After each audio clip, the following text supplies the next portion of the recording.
Bismillahirrahmanirrahim. Assalamualaikum warahmatullahi wabarakatuh.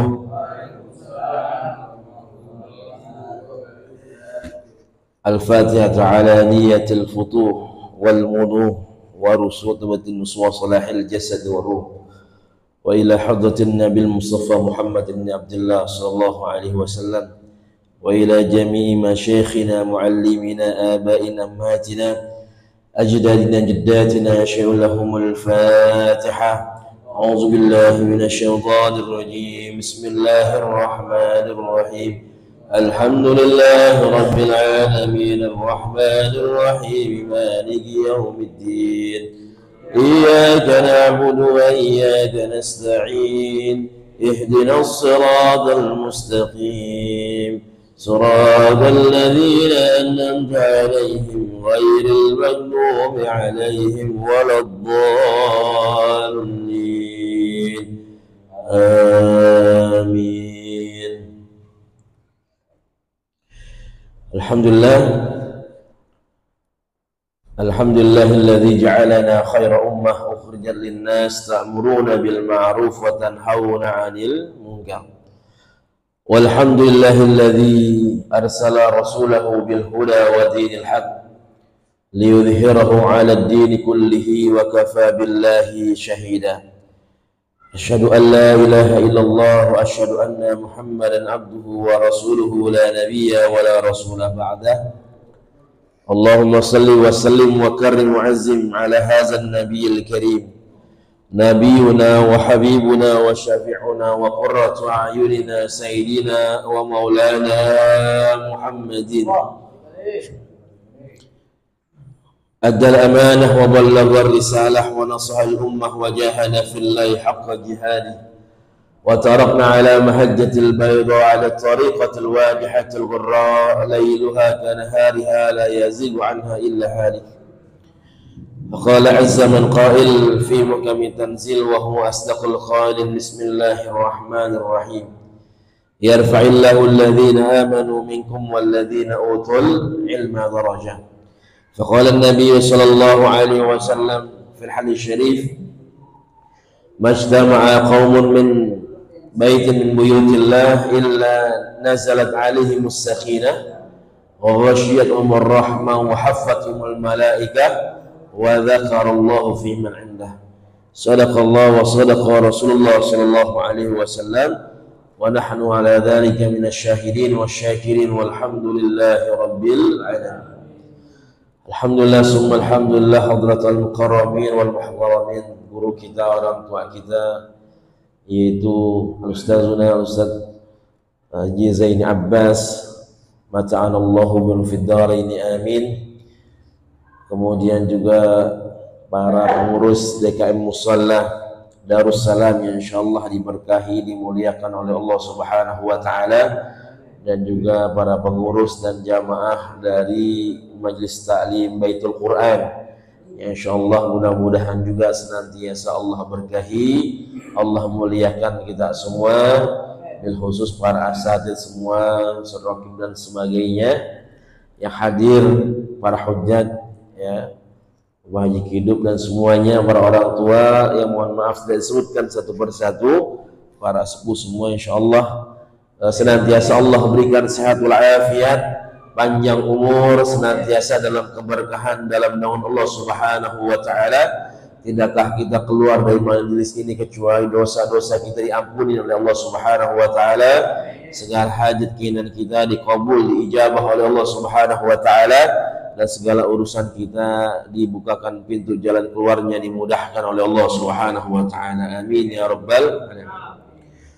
Alhamdulillah, tentunya kita bersyukur kepada Allah dan juga lisan kita terus bersolawat kepada Nabi kita, Nabi besar Muhammad sallallahu alaihi wasallam. Mudah-mudahan senantiasa kita terus berada di jalan Allah Subhanahu wa taala, senantiasa dalam istiqamah di jalan Allah Subhanahu wa taala, dan juga senantiasa fastabqul khairat, senantiasa terus kita bersemangat ya, berlomba-lomba ya dalam kebaikan, dalam mengharap mendapatkan ridhonya dari Allah Subhanahu wa taala. Amin ya rabbal alamin. Gimana para jamaah semua kabarnya? Sehat Bang Amin? Insyaallah. Ya, Bang Namin sudah membiru. Sekarang lagi merah, ya lagi ramai, ada merah, ada biru. Ya subhanallah, mudah-mudahan tambah sehat, ya tambah berkah, ya tambah dimudahkan segalanya. Insyaallah senantiasa dalam keberkahan dari Allah Subhanahu wa taala. Karena tadi tentunya ya kita senantiasa terus mengharap ridha dari Allah Subhanahu wa taala, yang menjadi hamba-hamba yang bersyukur kepada Allah Subhanahu wa taala. Ya Allah berikan kenikmatan, Allah berikan juga ujian, cobaan, dan hakikatnya kedua itu adalah ujian dari Allah Subhanahu wa taala. Allah katakan wa nabluukum bisyarri wal khairi fitnah wa ilaina turja'un. Wa nabluukum bil khair. Allah berikan ujian, cobaan kita dengan yang namanya al khair. Al khair itu adalah kebaikan, kesenangan, kebahagiaan. Wasyarr, ya begitu juga kesedihan, keburukan, ya kejelekan, sesuatu yang enggak kita suka. Fitnah sebagai ujian, ya sebagai ujian buat kita semua. Wa ilaina turja'un, dan kita semua akan kembali kepada Allah Subhanahu wa taala. Alhamdulillah Allah berikan kita kenikmatan iman, ya kenikmatan Islam, ya nikmat hidayah yang tentunya ini mahal yang Allah berikan kepada kita semua, ya kepada keluarga kita. Ada nabi yang orang tuanya pengen banget dia beriman sama Allah Subhanahu wa taala. Ya seorang nabi pengen orang tuanya beriman sama Allah Subhanahu wa taala. Tapi Allah kasih nggak mendapatkan hidayah, ya tetap dalam kekafirannya. Ya Nabi Ibrahim, ya punya ayah namanya Azar. Ya kurang baik apa Nabi Ibrahim sama orang tuanya. Akan tetapi orang tuanya terus menghalangi dakwahnya Nabi Ibrahim alaihissalatu wassalam. Azar ini bukan hanya sekedar ya penyembah berhala saja, tapi dia yang membuat berhala. Ya pengen ayahnya beriman, tapi Nabi Ibrahim nggak mampu. Ya babak kita beriman nggak Pak? Babak kita muslim nggak? Alhamdulillah dari engkong-engkong kita yang keturunan muslim. Nabi Ibrahim babaknya kafir coba. Ya. Ada nabi pengen anaknya beriman, anak muslim, anak yang baik, tapi ini anak susah dibilangin. Ya, disuruh naik kapal laut, ya, suruh naik perahu nggak mau. Ya. Pengennya naik gunung, ya. Dia bilang saya naik gunung aja, ya. Yosimuni ya minal ma, karena kalau naik gunung ini bisa menolong aku dari yang namanya air itu. Ya Nabi Nuh pengen punya anak yang nurut, yang muslim, yang taat, nggak dikasih kabul oleh Allah Subhanahu wa taala, nggak beriman. Anak kita muslim apa enggak? Anak kita muslim apa enggak, Pak? Alhamdulillah Allah kasih keturunan kita juga muslim. Alhamdulillah. Nabi Nuh nggak dikasih sama Allah Subhanahu wa taala. Ya, punya nabi ya pengen punya istri yang solehah. Sama Nabi Nuh juga nggak punya tuh. Ya nggak dapet, ya. Istrinya malah menghalangi, ya malah menjauhi apa yang diserukan, apa yang diajak oleh Nabi Nuh.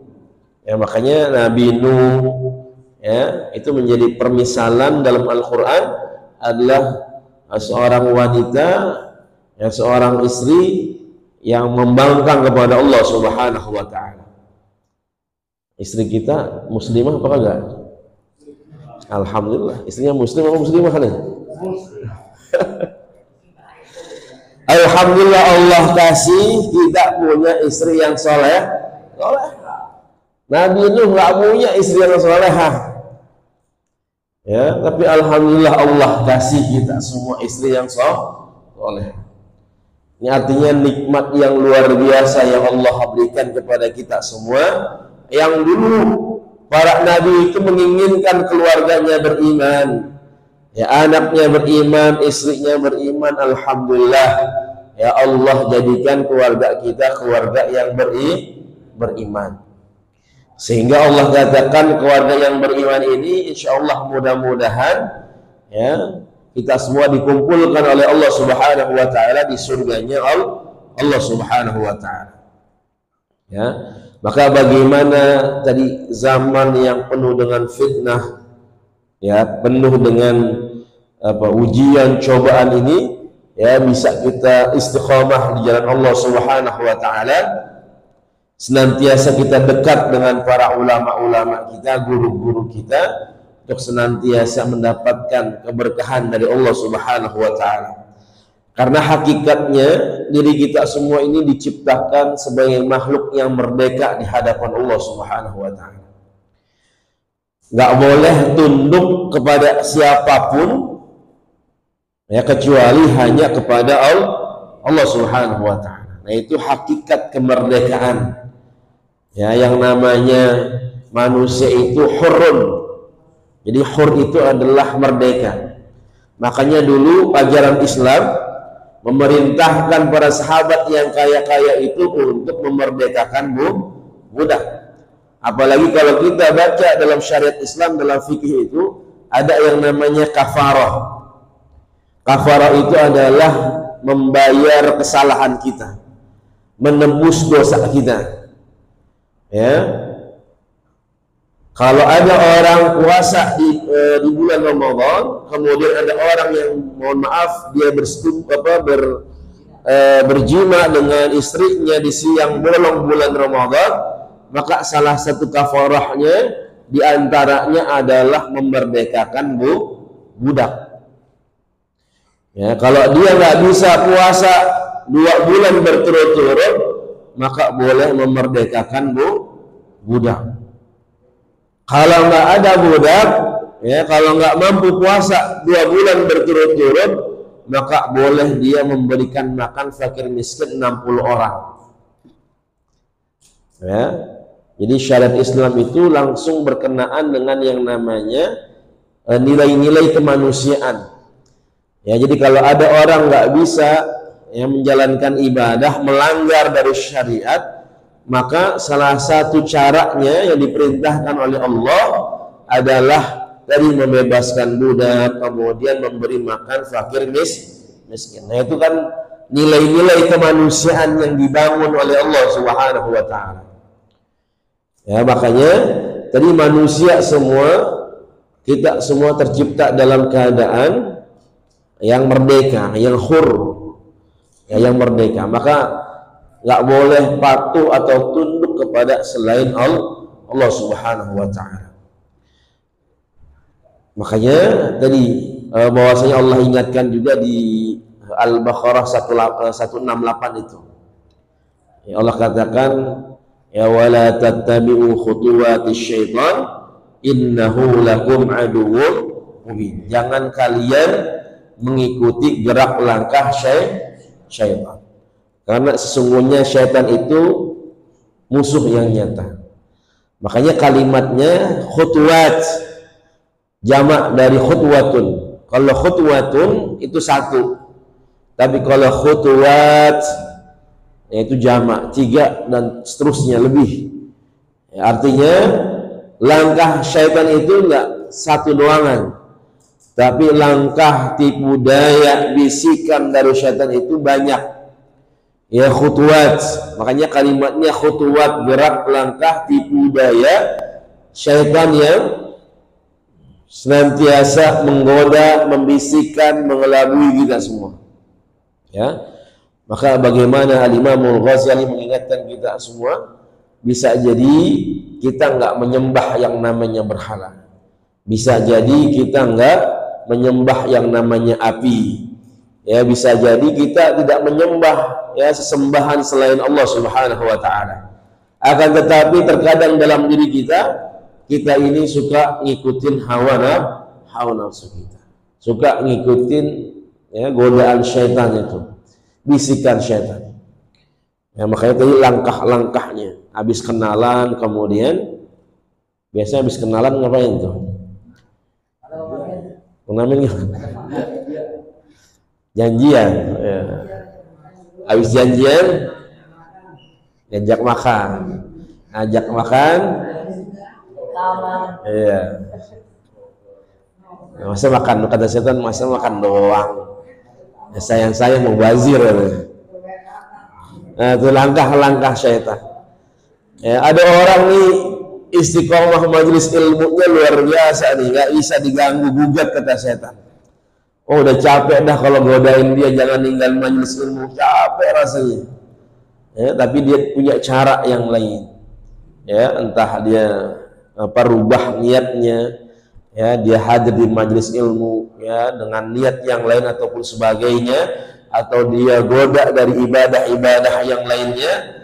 Nah, itu hakikatnya syaitan itu nggak pernah ya putus asa dari menggoda ya hamba Allah Subhanahu wa taala, umat Nabi besar Muhammad sallallahu alaihi wasallam. Ya, makanya ketika ada sahabat Rasulullah SAW Abdullah bin Maktum itu ketika beliau buta tapi tetap ya istiqomah ya senantiasa sholat di masjid berjamaah, kemudian suatu hari beliau terjatuh ya, sampai bahwasanya ketika beliau terjatuh itu beliau diampuni dosa-dosanya oleh Allah Subhanahu wa taala. Ya, maka setan itu besok-besokannya berusaha ya dia menuntun. Ya, dalam riwayat setan itu bisa menyerupai seorang manusia. Ya, kemudian nuntun Abdullah bin Maktum itu supaya enggak terjatuh. Supaya apa? Supaya manusia ini, Abdullah bin Maktum ini enggak mendapatkan ampunan dari Allah Subhanahu wa ta'ala. Karena setan itu enggak mau manusia dia mendapatkan ampunan, ya mendapatkan pahala dari Allah Subhanahu wa ta'ala. Maka dengan cara apapun ya dia akan menghalangi kita ya dari rahmatnya Allah Subhanahu wa ta'ala. Nah, begitulah ya hakikat kehidupan kita. Ya, sungguhnya kita semua merdeka, kita diperintahkan untuk menyembah kepada Allah Subhanahu wa taala. Ya, kalau kita berbicara masalah kemerdekaan, di antaranya Allah jelaskan itu dalam Al-Qur'an di surah Ibrahim ayat 6. Itu ketika Allah bebaskan orang-orang Bani Israel ya dari penghambaan kepada yang namanya Fir'aun. Allah berikan nikmat yang namanya kebebasan, kemerdekaan, akan tetapi diperintahkan untuk ingat kepada nikmat Allah. Sehingga ketika dia ingat kepada nikmat Allah, dia bersyukur dan dia harus menyembah, patuh, tunduk kepada Allah Subhanahu wa ta'ala. Ya, Allah ingatkan, wa qala Musa liqaumihi dzkuru ni'matallahi 'alaikum in anja'akum min ali fir'aun yasumunakum su'al adzab yudzabbihuna abnaakum wa yastahyuna nisaakum wa fi dzalikum bala'un min rabbikum 'adzim. Ya, kata Allah, ingatlah kepada ya Nabi Musa yang berkata kepada kaumnya orang Bani Israel. Ya, jadi Bani Israel ini adalah kaum yang memang diciptakan oleh Allah, yang dulunya ini kaum dimuliakan oleh Allah. Sebelum diciptakan umat Nabi Muhammad sallallahu alaihi wasallam. Karena orang Bani Israel ini keturunan dari Nabi Yakub. Nabi Ibrahim punya anak Nabi Ishak. Nabi Ishak melahirkan Nabi Yakub. Nah, keturunan Nabi Yakub banyak nanti. Nabi Yusuf, ya Nabi Musa, Nabi Zakaria, ya Nabi Sulaiman dan seterusnya. Ya, itu sampai Nabi Musa, Nabi Isa. Nah, itu Bani Israel itu semuanya. Allah berikan kemuliaan, ya banyak kemuliaan yang Allah berikan. Ya, di antaranya tadi Allah selamatkan mereka dari yang namanya Fir'aun, kekejaman Fir'aun. Ya, yasumunakum su'al azab, yang menyiksa mereka dengan seberat-berat siksaan. Di antaranya Allah katakan yudabbihuna abna'akum wa yastahyuna nisa'akum. Allah ceritakan kekejaman Fir'aun itu, dia membunuh anak laki-laki orang Bani Israel, kemudian membiarkan yang perempuan, anak-anak perempuan itu hidup. Yang laki-laki dibunuh karena takut ada yang menguasai Fir'aun, yang menggantikan kekuasaan Fir'aun. Yang perempuannya dibunuh, tapi tidak dibunuh, dihidupkan, tapi disiksa, dihinakan oleh Fir'aun. Ya, maka Allah katakan wa fi dzalikum bala'um min rabbikum 'adzim. Di situ ada ujian dari Allah Subhanahu wa taala. Lagi-lagi, walaupun diberikan keselamatan oleh Allah, kemerdekaan dan sebagainya, tapi hakikatnya kata Allah itu ujian. Ketika diselamatkan oleh Allah, kamu bersyukur nggak sama Allah Subhanahu wa taala? Kamu ingat nggak yang menyelamatkan kamu ya adalah Allah Subhanahu wa taala. Ya. Tapi mereka banyak yang ingkar, ya, banyak yang tidak patuh dan tunduk kepada Allah Subhanahu wa taala. Ya, maka Allah katakan tilka ummatun qad khalat, itu adalah umat yang udah lalu kata Allah. Maka Allah jadikan sekarang umat yang terbaik adalah umat Nabi besar Muhammad sallallahu alaihi wasallam. Kuntum khaira ummatin ukhrijat linnas ta'muruna bil ma'ruf wa tanhauna 'anil munkar. Ya, bahwasanya kalian umat yang terbaik yang Allah jadikan ya sebagai umat yang senantiasa menyuruh kepada kebaikan dan mencegah kepada kemungkaran. Maka Allah berikan kemuliaan-kemuliaan. Ya, apalagi besok udah bulan Maulid, ya, bulan Mulud. Ya, kalau kita baca itu bagaimana kemuliaan umat Nabi Muhammad sallallahu alaihi wasallam. Ya, kemuliaan Nabi besar Muhammad sallallahu alaihi wasallam. Ya, jadi kalau Allah udah cinta kepada Nabi Muhammad juga cinta kepada umat, Allah juga cinta kepada kita umat Rasulullah sallallahu alaihi wasallam. Jadi nggak usah dipertanyakan lagi cintanya Allah kepada kita, cintanya Nabi Muhammad kepada kita. Yang kita pertanyakan adalah cinta kita kepada ya keduanya. Ya, bisa nggak kita benar-benar mencintai? Ini subhanallah. Karena yang namanya cinta itu harus dibuktikan. Ya, harus dibuktikan. Nah ini para jamaah semua. Ya, apalagi sekarang ya, zaman ini penuh dengan fitnah. Ya, wa mal hayatud dunya illa mata'ul ghurur. Kehidupan ini hanya gurur, sesuatu yang menipu. Makanya kalau kita lihat di Al-Quran itu kalimat sa'adah, sa'adah itu kan kebahagiaan, ya, kebahagiaan. Jadi kalau kita lihat kalimat sa'adah, nanti boleh dibuka itu di surah Al-Hud ayat 105 sama 108. Jadi Allah hanya menyebutkan kalimat sa'adah yang artinya adalah kebahagiaan, kesenangan itu hanya di dua tempat. Ada di surah Al-Hud ayat 105, ya surat Hud ayat 105 sama Hud ayat 108. Ya, cuman berapa Pak? Cuman dua. Ya, dan dua itu letaknya di mana? Allah hanya menjelaskan kebahagiaan itu hanya ada di akhirat. Boleh dibuka coba di surat Hud ayat 105 sampai 105 dan 108. Bang Yamin yang buka. Ayat 105-nya apa Allah katakan?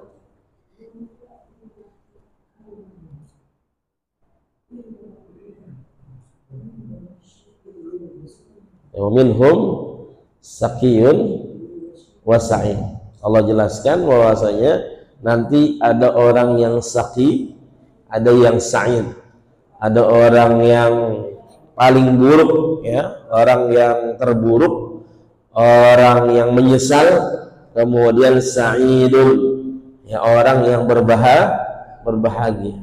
Nah, itu Allah jelaskan hanya nanti di akhirat. Ayat 108-nya,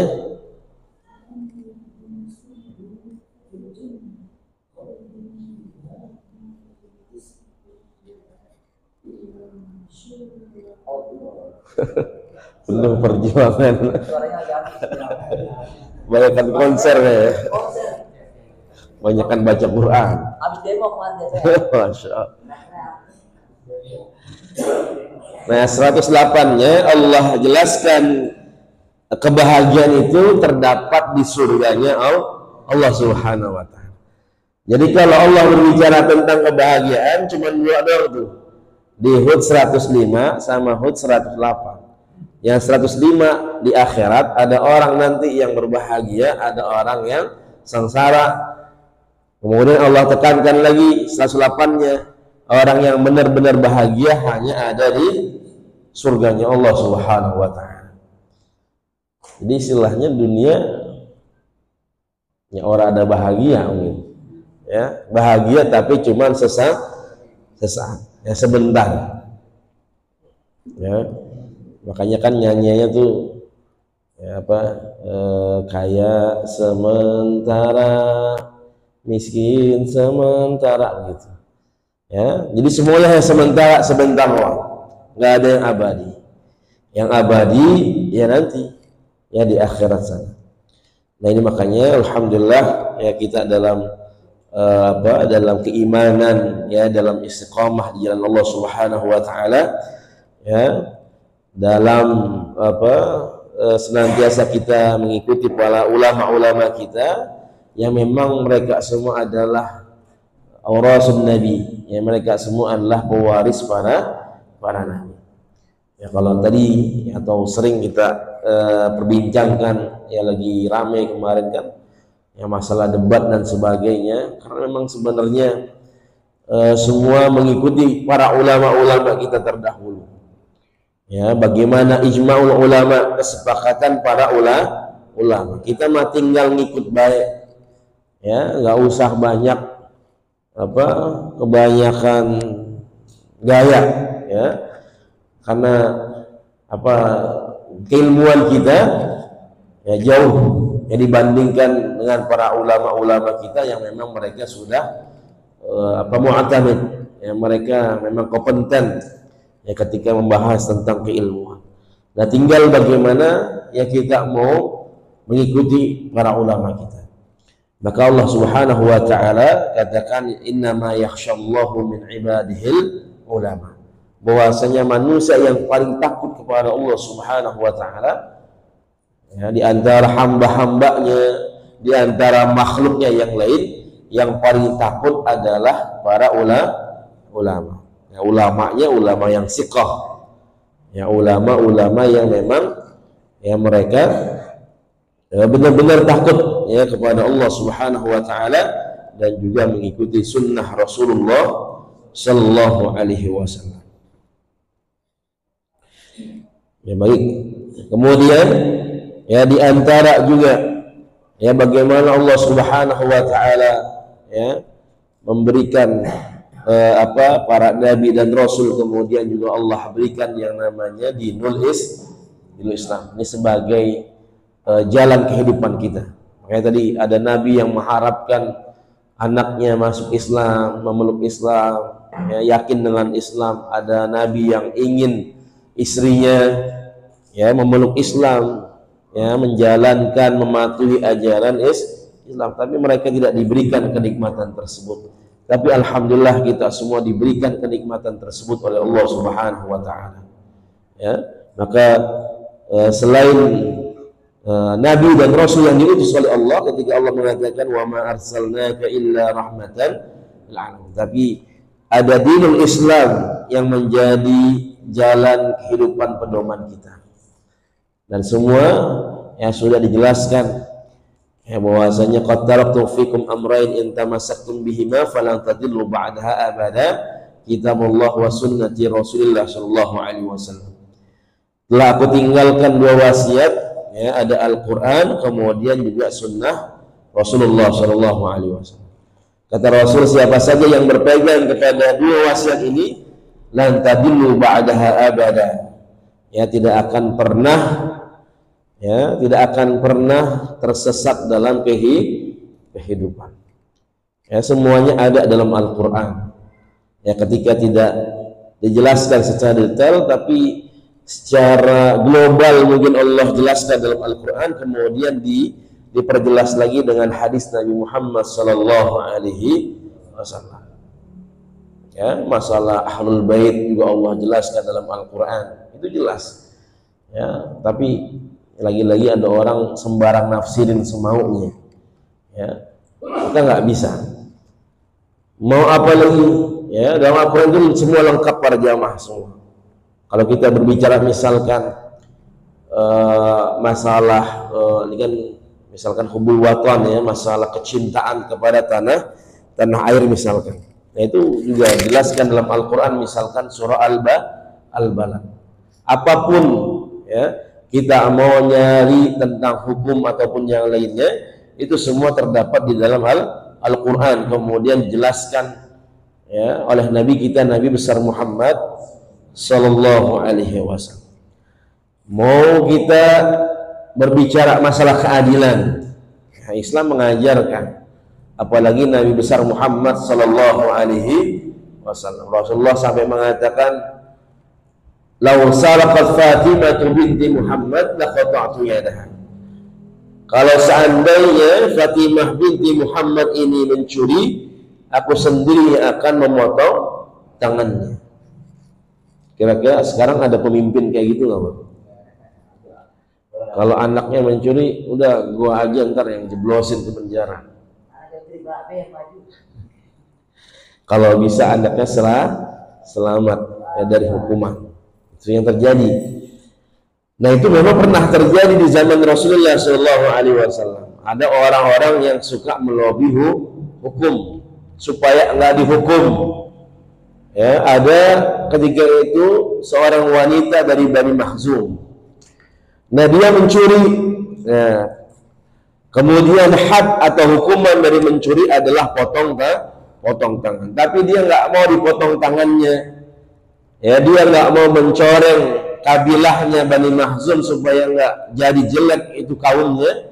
Kemudian dia melobi orang-orang terdekat Rasulullah Shallallahu Alaihi Wasallam. Di antara yang dilobi adalah Usamah bin Zaid. Usamah bin Zaid ini adalah hubbur Rasul, salah satu sahabat yang dicintai oleh Rasulullah Shallallahu Alaihi Wasallam. Usamah bin Zaid ini adalah anak dari Zaid bin Harisah yang merupakan anak angkat dari Rasulullah Shallallahu Alaihi Wasallam. Ya, makanya ada perihal tuh bagaimana menasabkan atau menisbahkan, ya, anak angkat itu harus kepada ayah kandungnya. Ya, menisbahkan anak angkat itu kepada ayah kandungnya karena perihal tadi Zaid bin Harisah. Zaid bin Harisah yang diangkat menjadi anak angkatnya Rasulullah Shallallahu Alaihi Wasallam. Nah, ketika itu dilobi Usamah bin Zaid, ya, supaya perempuan ini jangan dipotong tangan, jangan dihukum. Tapi ketika itu Rasulullah Shallallahu Alaihi Wasallam dengan tegas beliau mengatakan, inna ahlakal umamul ladzina min qablikum, bahwasanya kebanyakan umat-umat terdahulu itu mereka dihancurkan oleh Allah Subhanahu wa taala. Kenapa? Ikhtilafihim ala anbiya'ihim, karena kebanyakan mereka berikhtilaf menentang apa yang diperintahkan oleh para nabi dan rasulnya. Kemudian idza syaraqa fi musyarif taraku, kalau ada orang yang terhormat, orang yang mulia, dia melanggar hukum, kemudian dia tinggalkan, dia biarkan, nggak ditegakkan hukum. Kemudian kata Rasul, idza syaraqa fi mudha'if, tapi kalau ada orang yang lemah, ya, orang yang biasa aja, ya, dia mencuri dan sebagainya, melanggar hukum, aqamul had, ya, ditegakkan hukum kepadanya. Maka Rasulullah mengatakan, lau saraqat Fatimah binti Muhammad laqata'tu yadah. Kalau seandainya Fatimah binti Muhammad ini mencuri, maka aku sendiri akan memotong tangannya. Nah, ini para jamaah semua, maka kita kembali kepada ruh Al-Quran, ya, kemudian juga kepada ruh sunnah Nabi kita, Nabi besar Muhammad Sallallahu Alaihi Wasallam, ya, dengan menghormati ya, apa yang sudah dijelaskan ya, oleh para ulama kita, ya, bahwasanya senantiasa kita kembali dengan apa yang dijelaskan ya, dalam Al-Quran, kemudian dalam hadis Rasulullah Sallallahu Alaihi Wasallam, sehingga ini bisa menjadi pedoman dalam kehidupan kita, ya, menjadikan diri kita lebih baik lagi di hadapan Allah Subhanahu wa Ta'ala. Amin ya rabbal alamin. Baik, mungkin ini saja para jamaah semua, yang mudah-mudahan apa yang dikaji ini, apa yang sedikit ini bisa bermanfaat ya untuk diri kita, ya, khususnya untuk diri anak pribadi dan para jamaah semua. Mudah-mudahan senantiasa ya kita semua dalam istiqomah ya, dalam kebaikan di sisi Allah Subhanahu wa Ta'ala, ya, dengan istiqomah, dengan senantiasa dalam kebaikan, ya, senantiasa kita terus husnuzan kepada Allah Subhanahu wa Ta'ala ketika Allah berikan ujian, cobaan kepada kita, sehingga disitulah Allah berikan kebaikan-kebaikan dalam kehidupan kita. Karena orang yang beriman itu sudah pasti diuji oleh Allah Subhanahu wa Ta'ala.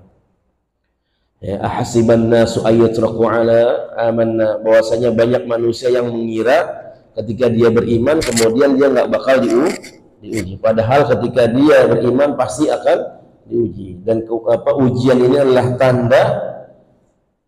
tanda kecintaan Allah kepada hambanya. Ya, semakin tinggi keimanannya maka semakin berat ujiannya. Ya, maka dunia ini tidak lepas dari yang namanya fitnah, ujian dan sebagainya.